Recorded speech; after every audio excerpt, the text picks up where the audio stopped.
우리가 함께 나누고자 하는 말씀의 제목은 말씀의 결실, 말씀의 결실이라는 제목으로 하나님께서 마련해 놓으신 은혜를 함께 공유하기를 원합니다.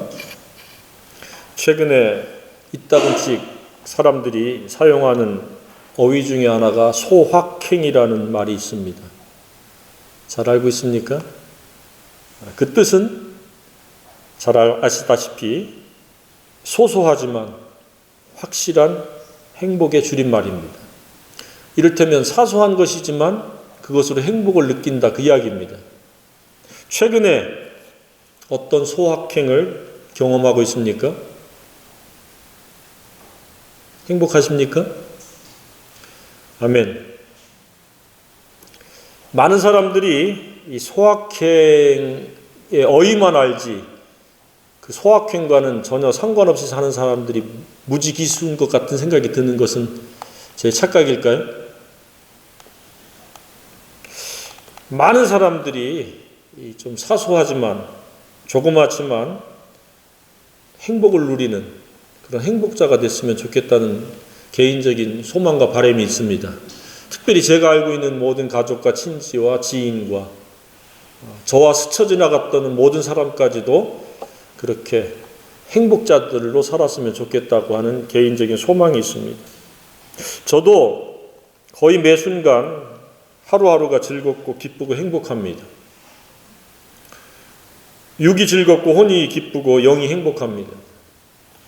이런 것을 가리켜서 영락을 누린다 이렇게 표현하기도 합니다. 그러니까 즐거움이라고 하는 것은 육체의 즐거움이 있고 혼의 즐거움이 있고 영의 즐거움이 있습니다. 그래서 영의 즐거움을 누리는 것을 영락이라고 이렇게 표현을 하고 있습니다. 그래서 육체의 즐거움에 머무는 삶이 아니라 혼의 즐거움에 머무는 삶이 아니라 영의 즐거움을 맛보고 누리는 그러한 생애들이 되기를 주님의 이름으로 축복합니다. 왜 그렇습니까? 저는 하나님의 말씀이 있기 때문에 제 마음속에 예수님이 있기 때문에 이렇게 영락을 누리는 사소해 보이지만 엄청난 행복을 누리고 있습니다. 기쁨을 맛보고 있습니다. 이러한 저의 기쁨이 제가 누리는 이 확실한 행복이 또 다른 사람들에게도 그렇게 이어졌으면 좋겠다라는 생각을 가지고 살아갑니다. 그것이 제 소원입니다. 하나님께서도 저처럼 소원을 가지고 지금도 존재하고 계십니다. 그것은 모든 사람이 멸망하지 않고 다 회개하고 구원받는 것이고 두 번째는 진리를 아는 것입니다. 하나님의 소원은 무엇이에요? 사람들을 향해서 구원받는 것 그리고 진리를 아는 것. 왜 그래요? 하나님은 하나님께서 창조하신 하나님 형상을 닮은 하나님의 품격을 닮은 그 인생들이 행복하기를 원하시는 겁니다. 그러니까 행복하지 못한 이유는 말을 뒤집으면 무엇이에요? 구원받지 못했고 진리를 알지 못하기 때문입니다. 구원과 진리를 알지 못하면 아무리 날고 긴다 한들 행복할 수 없습니다. 경제적으로, 사회적인 출세로, 지식의 분량으로 여러 원하는 조건들이 충족됨으로 행복할 수 없습니다. 반드시 누구든지 구원받아야 되고 진리를 알아야 됩니다. 그래서 하나님께서는 그것을 원하고 계시는 겁니다. 그래서 첫 번째 하나님의 그 소원에 합당한 행복한 자가 되기 위해서는 반드시 구원받아야 된다는 사실입니다. 구원이란 무엇입니까?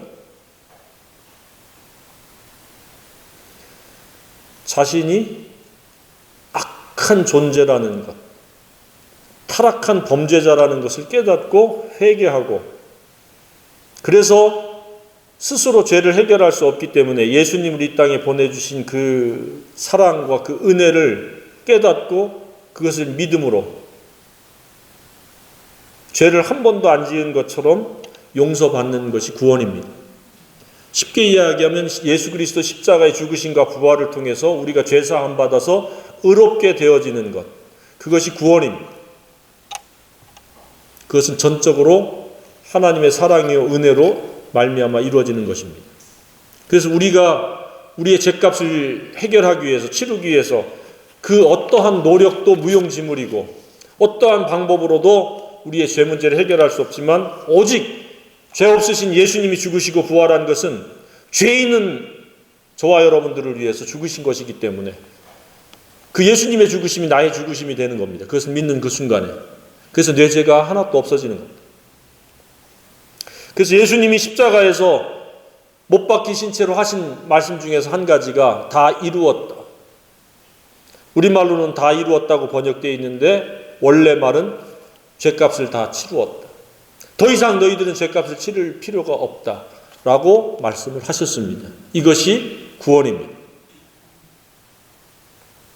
더 이상 죄 때문에 심판을 받거나 영원한 형벌과는 이제는 상관이 없이 되어진 것이 구원입니다. 하나님과 과거에는 하나님을 사랑하지 아니하고 하나님과 대적관계였기 때문에 원수였었지만 이제는 하나님이 아버지가 되어져 있는, 그래서 그의 자녀가 되어진 관계가 구원입니다. 과거에는 육체의 생명이 끝나면 티끌과 재로 돌아가고 영원한 생명이 없었는데 이제는 영원한 생명을 갖게 된 것이 구원입니다. 자, 이 구원까지는 많은 사람들이 잘 알고 있습니다. 그런데 두 번째 하나님께서 원하시는 진리를 아는 데 이르는 것은 무엇입니까? 이것은 죄사함의 구원을 은혜로 받았기 때문에, 선물로 받았기 때문에 이제는 그 선물로 주신 예수님을 닮아서 그 품격을 이루어가는 것이 바로 진리를 아는 데 이르는 것입니다. 그러니까 죄사함을 받았지만 우리의 마음의 악한 생각과 모간한 품격, 온유하지 못한 것, 겸손하지 못한 것, 사랑이 없는 것, 이런 것들이 이제 새로운 사람으로, 새로운 품격으로 이루어서 전진해 나가라는 것, 그것이 바로 진리를 아는 데 이르는 하나님의 소원이 원하십니다. 그러니까 사도 바울이 말한 바와 같이 두렵고 떨림으로 너희 구원을 이루라는 말과 맥락을 같이 하는 것입니다. 왜냐하면 죄사함 받았다고 하는데 교회 안에서 서로 다투고 서로 허영을 통해서 우월감을 가지려고 하고 교만을 펼치고 서로 원망과 시비가 발생하니까 바울이 그렇게 말씀하신 겁니다. 너희는 이 마음을 품으라. 예수님의 마음, 예수님의 품격을 가져라. 그게 뭐냐? 사랑의 마음이요, 겸손의 마음이요, 순종과 복종의 마음이다. 그러므로 말미암아 너희들은 다툼과 허영으로부터, 원망과 시비로부터 초월할 수 있다. 그것이 진리를 아는 데 이르는 목적입니다. 근데 이것은 하루아침에 되는 것이 아니라 주님 만나는 그 순간까지 우리는 계속 되풀이 되어야 합니다. 사람들이 그렇죠. 어제는 굉장히 따뜻하고 겸손하고 온유하고 자상하고 자비로운데 어느 날 갑자기 획 돌아서 가지고 표독해지고 날카로워지고 신경질적이고 그 분노 폭발을 주체를 하지 못하는 경우도 있지 않습니까? 그래서 예수님의 품격이 우리의 삶을 절대적이고 전체가 될 수 있기를 주님의 이름으로 축복합니다. 그래서 분노를 낸다거나 짜증을 낸다거나 이기심을 펼친다든지 교만을 펼친다든지 허영을 앞세워서 우월감을 가지려고 하는 이러한 잘못된 생각들, 태도들, 이런 것들을 우리 속에 깃들이지 않도록 우리가 깨어 있어야 될 줄로 생각합니다. 어떻게 하면 그게 가능합니까? 진리를 아는 데 이르르면 그렇게 됩니다. 그래서 바울은 고린도 교회에 보낸 서신 말미에 그렇게 말씀하고 있습니다. 사람은 진리를 거스려 아무것도 할 수 없고 오직 진리를 위할 뿐이니 그랬습니다. 그러니까 진리를 위한 것이 아니면 다 무용심을 바람에 나는 겨처럼 의미가 없지만 진리를 따라서 행한 것은 그것이 가치요 의미요 영원한 것이라고 하는 의미입니다. 그래서 우리는 진리를 아는데 이르러야 돼요. 진리는 또 무엇이기 때문에 진리를 알아야 됩니까? 우리 생명의 본질이고 영이라고 우리 주님이 말씀하고 있습니다. 살리는 것은 영이니 육은 무익하니라. 내가 너희에게 이른 말이 영이요 생명이니라. 진리는 영이요 생명입니다. 가장 중요한 본질이요 우리 생명의 성질이며 내용이며 그것이 영원한 것. 근데 진리가 없으면 영원한 생명이 없습니다. 육체의 생명이 끝나는 그 순간에 그 생명체는 영원한 형벌 속에 던져지는 가련한 존재일 뿐입니다.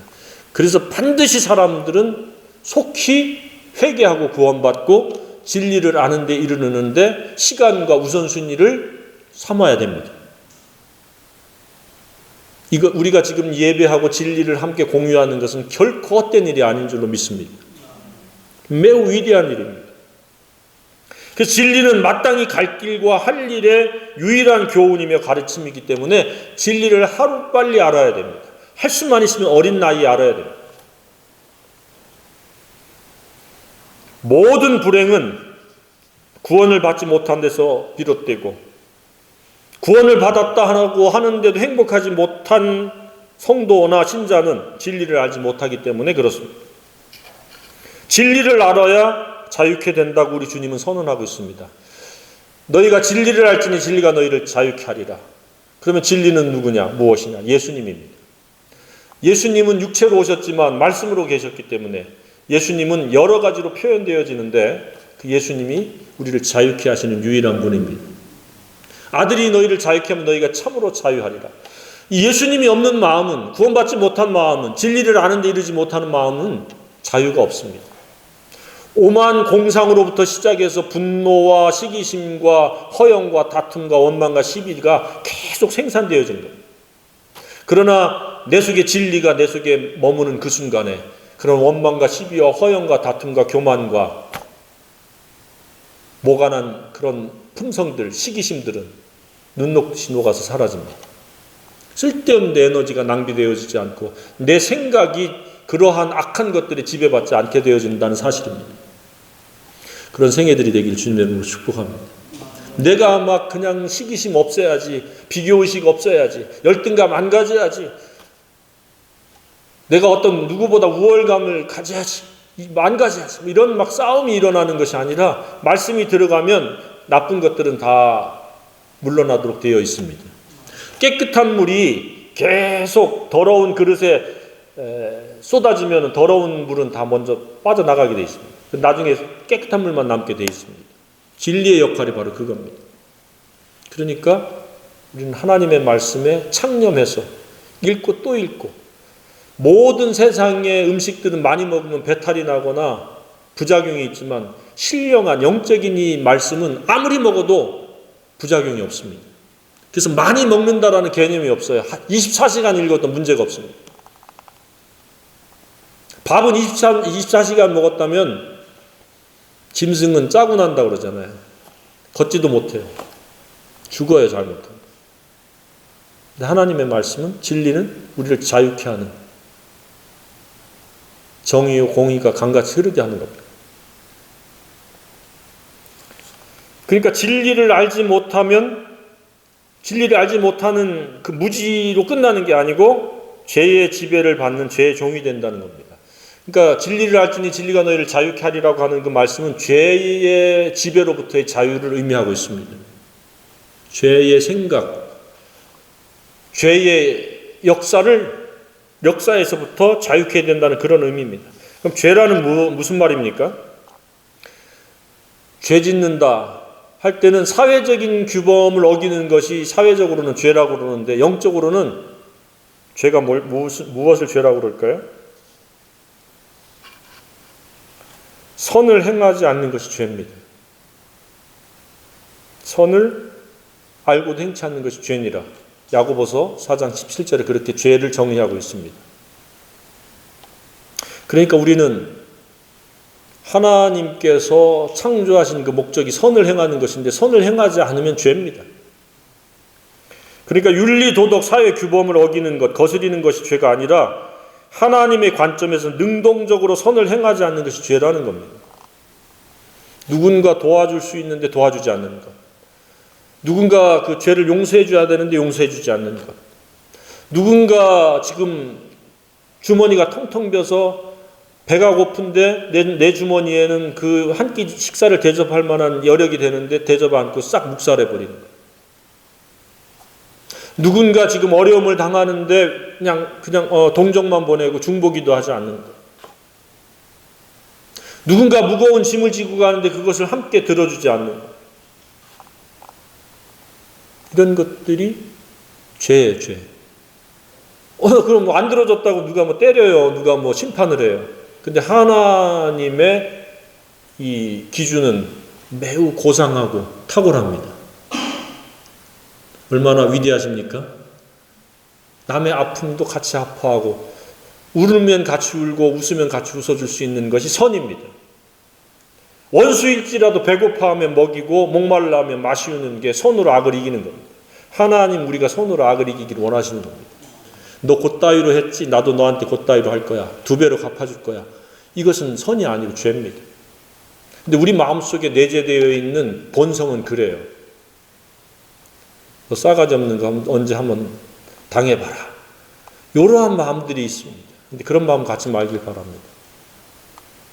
불쌍히 여기시길 바랍니다.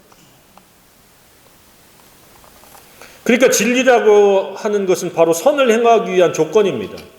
진리의 목적은 선을 행하기 위한 거니까. 모든 성경은 하나님의 감동으로 된 것으로 교훈과 책망과 바르게 함과 의로 교육하기에 유익하니 이는 하나님의 사람으로 온전케 하여 모든 선한 일을 행할 능력을 갖추게 하려 합니다. 자, 성경이 기록된 목적, 성경이 존재하는 목적은 최종적으로 선을 행할 능력을 갖추는 겁니다. 설교를 듣는 이유, 성경 공부를 하는 이유, 선을 행하기 위한 것입니다. 그 선을 행하는 조건은 바로 진리를 아는 겁니다. 진리를 알게 된다는 것은 뭔가 신비스러운 것을 알고 뭔가 복잡한 것을 혼자만 깨닫는 게 진리를 아는 게 아니고 선을 행할 줄 알아야 된다는 사실을 깨닫고 그 선을 행할 능력을 갖추는 것이 진리의 목적입니다. 그러니까 진리가 내 속에서 나의 생각체계와 내 품격을 이루면 내 말과 행동을 통해서 나를 자유케 하는 겁니다. 무엇으로부터요? 죄의 지배로부터 자유케 한다는 사실입니다. 죄로부터의 자유가 있기를 바랍니다. 모든 사람들의 불행은 죄 때문에 그렇습니다. 죄가 있는 곳에는 자유가 없어요. 평안이 없어요. 시기, 질투, 다툼, 허영, 우월감, 열등감, 교만의 충돌, 경쟁의 충돌밖에 없어요. 보복밖에 없어요.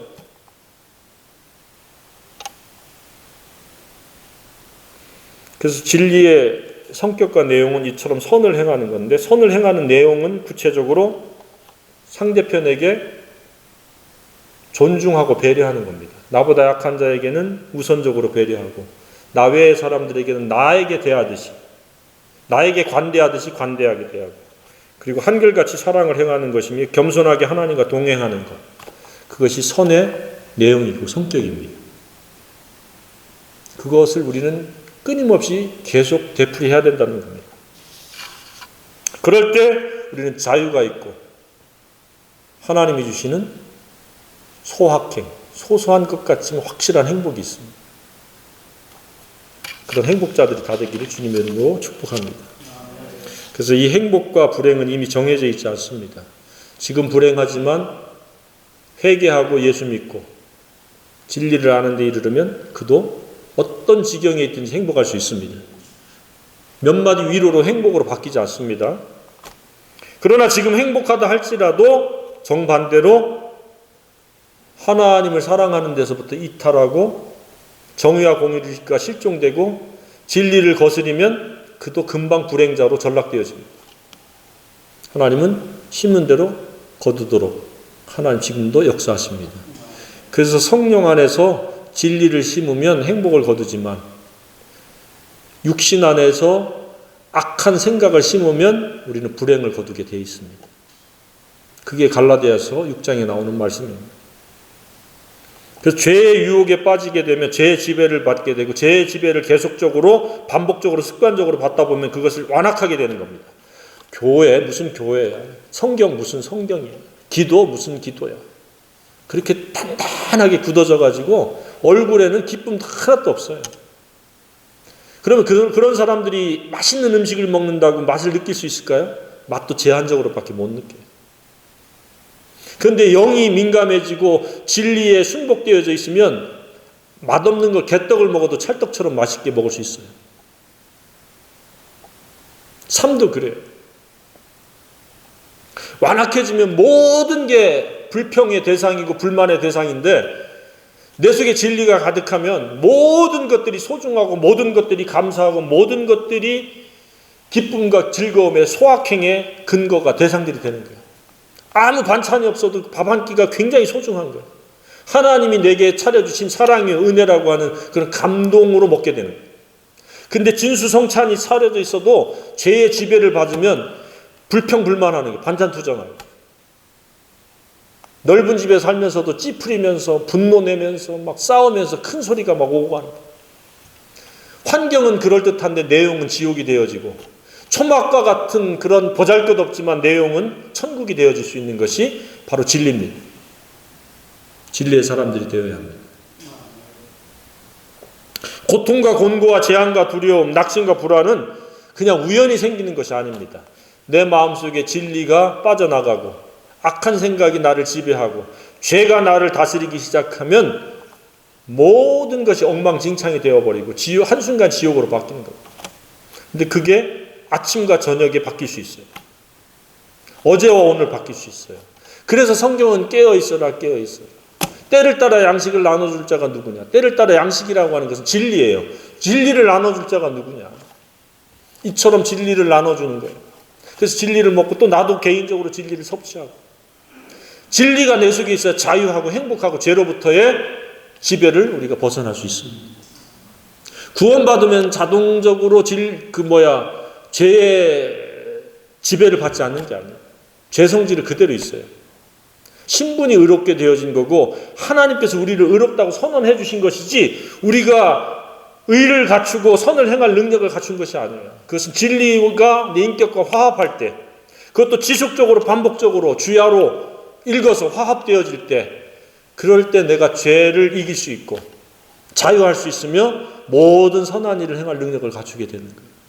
매일 보는 짜증나는 옆 사람들도 짜증나지 않고 사랑스럽게 볼 수 있는 거예요.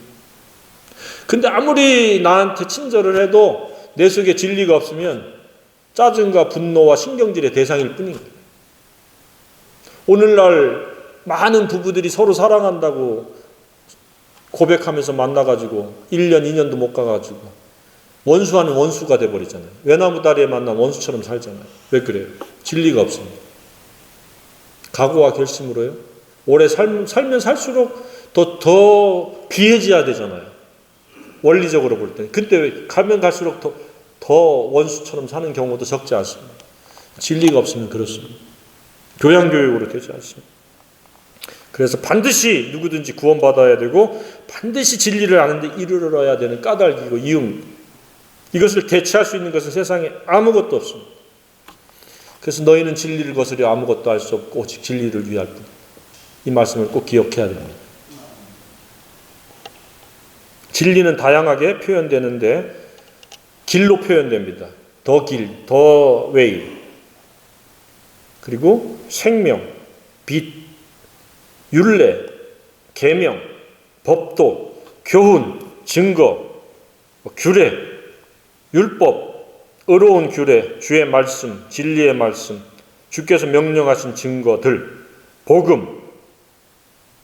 이렇게 다양하게 진리를 묘사하고 있습니다. 그러나 하나입니다. 예수님이요, 길이요, 진리입니다. 영이요, 생명입니다. 그래서 헷갈리지 말길 바랍니다. 그래서 오늘 본문은 무슨 내용이에요? 말씀의 씨가 전파될 때에 사람들은 어떠한 태도, 어떠한 자세를 갖는가를 다룬 내용입니다. 하나님의 말씀은 씨앗이라고 표현도 하기도 하고 복음이라고도 표현이 됩니다. 왜냐? 하나님은 우리의 악한 자를 변화시켜서 선한 일을 행할 능력을 갖추도록 하니까 이것보다 더 복된 소식이 어디 있습니까? 그래서 하나님의 말씀은 무엇이다? 복음입니다. 진리입니다. 이 복음이 전파될 때에 사람들은 네 가지 반응을 한다는 거예요. 그리고 하나님께서는 이 말씀을 통해서 우리가 깨달아야 될 것은 듣든지 아니 듣든지 하나님의 말씀은 누구에게든지 선포되어진다는 사실입니다. 그래서 첫 번째 대상은 무엇입니까? 길가에 떨어진 씨앗. 길가에 떨어진 것은 이미 우리가 성경을 통해서 보면은 사탄이 와서 그 말씀을 즉시 빼앗아 간다. 그러니까 하나님의 말씀을, 복음을 선포하면 그냥 귀에 듣는 그 순간 끝나는 거예요. 듣는 순간에 마음에 떨어지기 전에, 밭에 떨어지기 전에 사탄이 뺏어가요. 두 번째는 뭐예요? 돌밭에. 들으니까 그 긍정하고 수긍하는 걸로 끝나는 사람이에요. 그 다음 단계는 없어요. 세 번째 단계는 무슨 단계예요? 그 사람도 듣고 공감을 하고 그대로 살려고 했지만 결정적인 순간 어려움이 닥치니까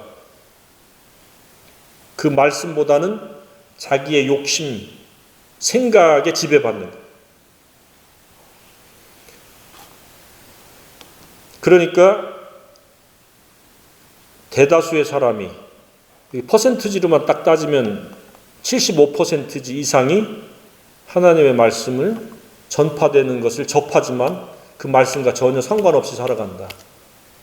나머지 한 부류, 좋은 땅에 해당되어지는 마음을 가진 사람, 그런 태도를 가진 사람만이 30배, 60배, 100배의 열매를 맺는다. 누가복음에는 100배, 60배, 30배 거꾸로 나옵니다. 그런데 어떤 차이냐? 어떤 차이가 이런 차이를 만들어내느냐? 마태복음에서는 말씀을 듣고 깨닫는 자이라고 이야기하고 있고, 마가복음에서는 말씀을 듣고 받는 자라고 표현을 하고 있고, 누가복음에서는 착하고 좋은 마음이라고 이렇게 세 가지를 표현하고 있습니다. 동일한 거예요. 깨닫는 마음. 말씀을 깨달으려면 어떻게 깨달아야 돼요? 그냥 깨달았어요? 좋은 스승을 만나서 그것을 묵상해야 돼요. 그런가. 깨달은 것은 마음에 화합이 일어나는 거예요. 마음에 받았다. 마가복음에는. 받는다라는 게 듣기만 하고 그냥 끝나는 것이 아니라, 자신을 속이는 것이 아니라 그것을 마음판에 심었다는 거예요. 그것을 누가복음에서는 최종적으로 착하고 좋은 마음이라고 이렇게 표현하고 있는 거예요. 깨닫는 마음, 말씀을 받는 마음, 그리고 착하고 좋은 마음으로 30배, 60배, 100배의 결실이 있기를 주님의 이름으로 축복합니다. 하나님, 예수님께서 원하시는 게, 말씀은 우리를 자유케 하는 진리인데 그것에 대한 반응은 다 부정적이다. 결실하지 못한다. 그렇게 지금 말씀을 하고 있는 겁니다. 그러니까 쉽게 이걸 다시 요약하면 무엇입니까? 첫 번째는 사탄에게 그대로 그 마음이 노출되어진 영혼들이다는 겁니다. 그러니까 그냥 정신없이, 길가는 뭐예요? 정신없이 다니는 곳이잖아요. 정신없는 사람, 멍 때리는 사람이 첫 번째 부류고, 두 번째는 뭐예요? 세상에 어려움이 생기니까, 박해가 오니까 배반한다. 넘어진다. 누가복음에서는 배반한다. 이걸 이제 교회에 출석했던 사람들 중에서 해당될 가능성이 높죠. 딱 환난이나 박해가 오니까, 다른 곳에서는 보니까 시련이나 어떤 고난이 오니까 배반했다라고 표현을 하고 있습니다. 배반이 뭐예요? 등 돌리고 떠나는 게 배반이죠. 세 번째는 자아의 생각, 옛사람의 생각을 부인하지 못한 거예요. 세상의 염려와 재물의 유혹과 기타 욕심이 들어와 말씀을 막아 결실하지 못하게 되는 자예요. 내 욕심과 자아가 있는 동안에는 말씀이 내 속에서 자랄 수 없다는 사실입니다. 그래서 날마다 주님이 뭐라고 그랬어요? 자기를 부인하고 자기 십자가를 지고 나를 쫓을 것이. 부인을 해야 돼요. 그러면 30배, 60배 결실을 할 수 있다는 사실입니다. 그 결실은 무엇이에요? 말씀의 결실은 무엇이에요? 곧 복음의 결실이에요. 슬프던 사람이 기쁜 사람으로 바뀌는 것이에요. 낙심하던 사람이 소망을 갖게 되는 거예요. 불안하던 사람이 평안을 누리는 거예요. 생명이 없던 자가 생명을 누리는 거예요. 모가 나고 앙칼지고 막 이러한 성질 까다로운 사람이 온유한 사람으로 바뀌는 거예요. 교만한 사람이 겸손으로 바뀌는 거예요. 잘 참지 못하던 사람이 오래 참는 사람입니다. 잘 용서하지 못하던 사람이, 시기심과 증오심이 가득하던 사람이 그냥 용서하고 그걸 덮어주는 사람으로 바뀌는 게 열매인 거예요. 결실인 거예요. 뭐 결실은 지식의 분량이 아닙니다. 태도가 바뀐 거예요. 180도 바뀐 거예요. 과거에는 전부 자기중심적이고 이기적이고 사고의 틀이 그냥 나 내 중심이었던 사람이 상대편 중심으로 바뀌는 거예요. 이타적으로. 그래서 분명히 불의한, 정당하지 못한 말을 쏟아내도 일단 들어주고 깨닫지 못하면 참고 기다립니다. 왜냐하면 그것을 지적해주면 또 거기에다가 뭐가 덧붙이잖아요. 이렇게 바뀌는 거예요. 결실하는 거예요. 그런데 얼마큼 결실을 원해요, 하나님은? 30배부터 시작해서 60배, 100배. 가능해요, 불가능해요? 가능하다고 믿습니다. 하나가 바뀌면 다 바뀌어요. 근데 하나가 잘못되면 쭈르륵 다 잘못돼요. 왜냐? 진리는 순기능이고 내 자아는 역기능입니다. 거꾸로 갑니다.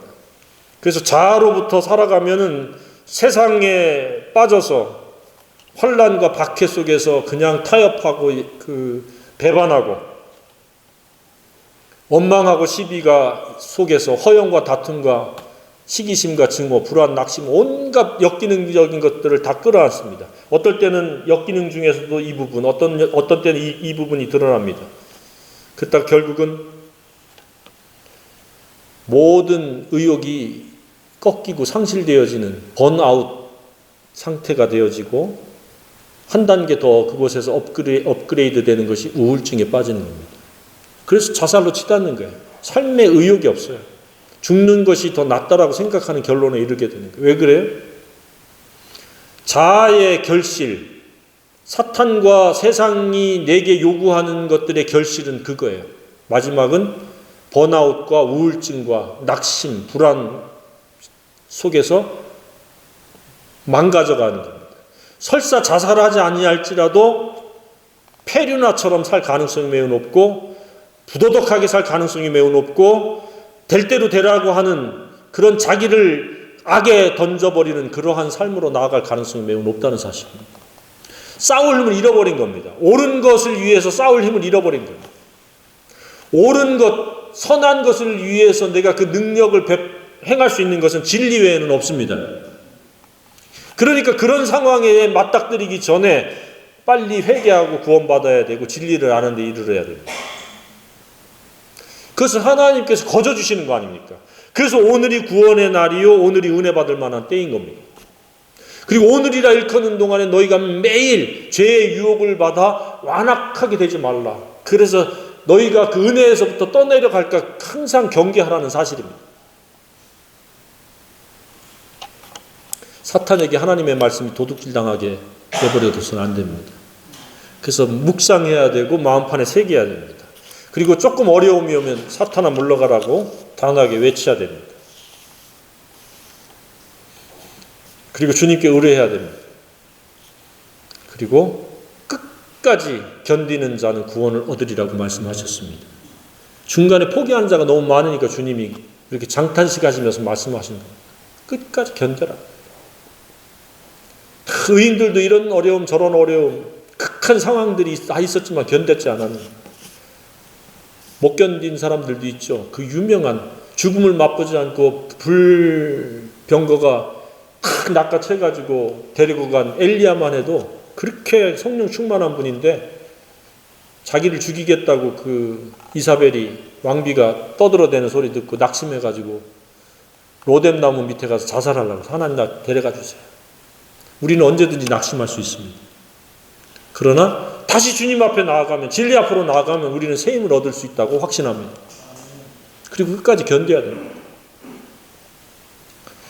견디는 것이 견디어가는 과정도 결실입니다.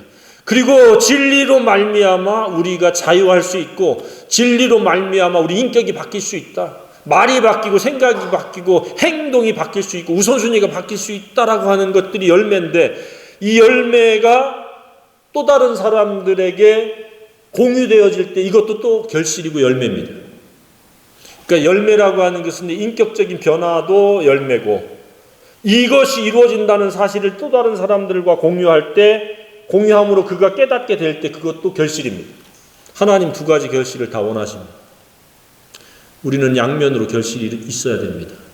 안으로 결실, 바깥으로 결실이 있어야 됩니다. 그럴 때 하나님 기뻐하시고 하나님 영광 받으시고 그런 생각을 가지고 그런 우선순위를 가진 사람들과 하나님 동행해 주시고 함께 해 주십니다. 진리는 진리고 너는 너고 나는 나고 하는 바리새적인 사고를 가지고 있을 때는 하나님 역사할 수 없습니다. 독사의 새끼라고 하는 그런 책망의 대상밖에 되지 않습니다. 종교적인 탈은 중요하지 않습니다. 어디에 소속되어 있느냐도 별로 중요하지 않습니다.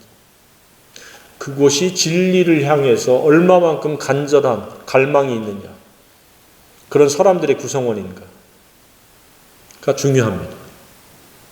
그리고 그런 사람들은 많지가 않은 것 같아요.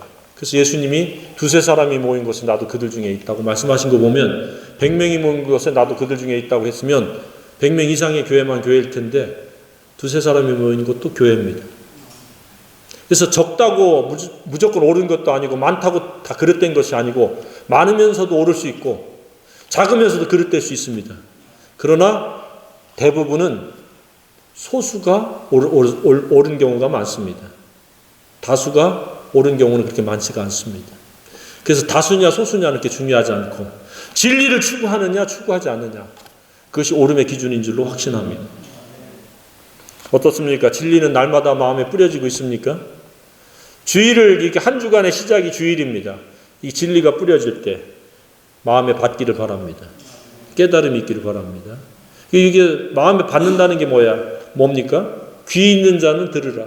그러니까 귀담아 듣는 것이 깨닫는 방법이요, 받는 방법이요, 착하고 좋은 마음인 줄로 믿습니다.